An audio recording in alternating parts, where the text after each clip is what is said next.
अस्सलामु अलैकुम वरहमतुल्लाहि वबरकातुहू। नहमदुहु व नसल्ली अला रसूलिहिल करीम। अम्मा बादु फ़अऊज़ु बिल्लाहि मिनश शैतानिर रजीम। बिस्मिल्लाहिर रहमानिर रहीम। अल्हम्दुलिल्लाह, आज हमारे इस सिलसिले का तकरीबन 150 क़िस्तें मुकम्मल हो गई। इस पर मैं सबसे पहले अल्लाह तबारक व तआला का शुक्रगुज़ार हूँ कि इस परवरदिगार ने मुझ जैसे कमज़ोर तालिब इल्म को ये हिम्मत दी कि मैंने इस सिलसिले को इस मकाम तक पहुँचाया।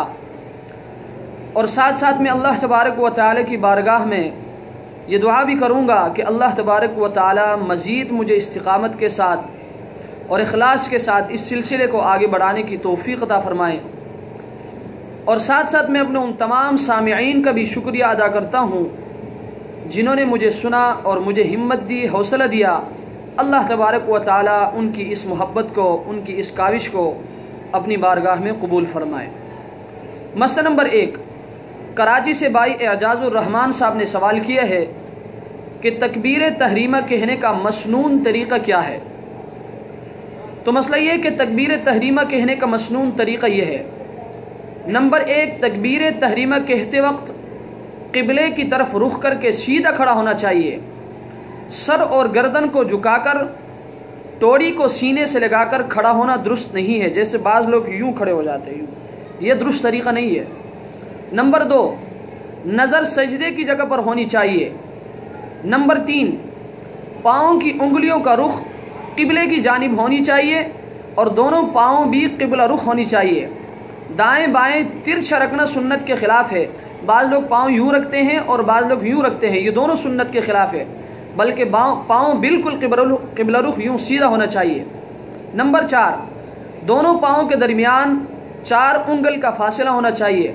बाज़ लोग बहुत ज़्यादा फासला रखते हैं और बाज़ लोग यूँ पाँव बिल्कुल मिलाते हैं, ये दोनों गलत तरीक़े हैं, इनसे एहतिराज़ करनी चाहिए, बल्कि दोनों पाँव के दरमियान 4 उंगलियों का फासला रखना चाहिए।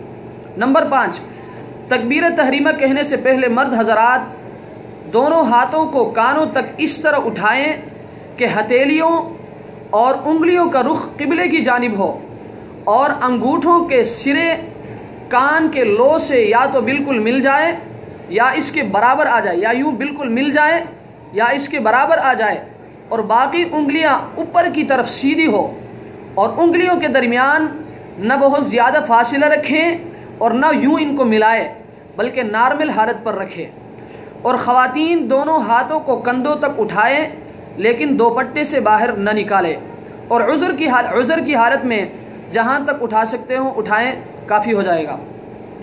नंबर 6, ये बहुत अहम मसला है। बाज़ लोग कानों को हाथों से बिल्कुल यूँ ढक लेते हैं और बाज़ लोग हाथ पूरी तरह कानों तक उठाए बग़ैर हल्का सा यूँ इशारा कर देते हैं, और बाज़ लोग कान की लो को हाथों से पकड़ लेते हैं यूँ करके। ये सारे सुन्नत के ख़िलाफ़ तरीक़े हैं और गलत तरीक़े हैं। इनको छोड़ना चाहिए और इनसे एहतिराज़ करना चाहिए और सुन्नत के मुताबिक अमल करना चाहिए। अल-बहरुर राइक़, जिल्द नंबर 1, सफ़ा नंबर 292, फ़तावा शामी, जिल्द नंबर 1, सफ़ा नंबर 475, अल-मुहीतुल बुरहानी, जिल्द नंबर 2, सफ़ा नंबर 31। मसला नंबर 2, कराची से भाई यासिर साहब ने सवाल किया है कि इंसान का शुक्रिया अदा करने का क्या तरीक़ा है। बाज़ लोग शुक्रिया कहते हैं और बाज़ लोग मेहरबानी का लफ्ज़ इस्तेमाल करते हैं, आया ये कहना जायज़ है या नहीं। तो मसला ये है कि किसी शख्स के एहसान का शुक्रिया अदा करने के लिए शरीयत ने जज़ाकल्लाह कहने की तलक़ीन की है। हदीस शरीफ में आया है, मन सुनिअ इलैहि मअरूफ़ुन फ़क़ाल लिफ़ाइलिही जज़ाकल्लाह फ़क़द अबलग़ फ़िस्सना। यानी जिस शख्स पर किसी ने एहसान किया हो और वह एहसान करने वाले को जज़ाकल्लाह कह दे तो उसने तारीफ़ को हद कमाल तक पहुँचाया। तिरमिज़ी, जिल्द सानी, सफ़ा नंबर 23। अल्लाह तबारक व तआला हमें इन मसाइल को समझने की तौफ़ीक़ अता फ़रमाए। व आखिरु दावाना अनिल हम्दुलिल्लाहि रब्बिल आलमीन।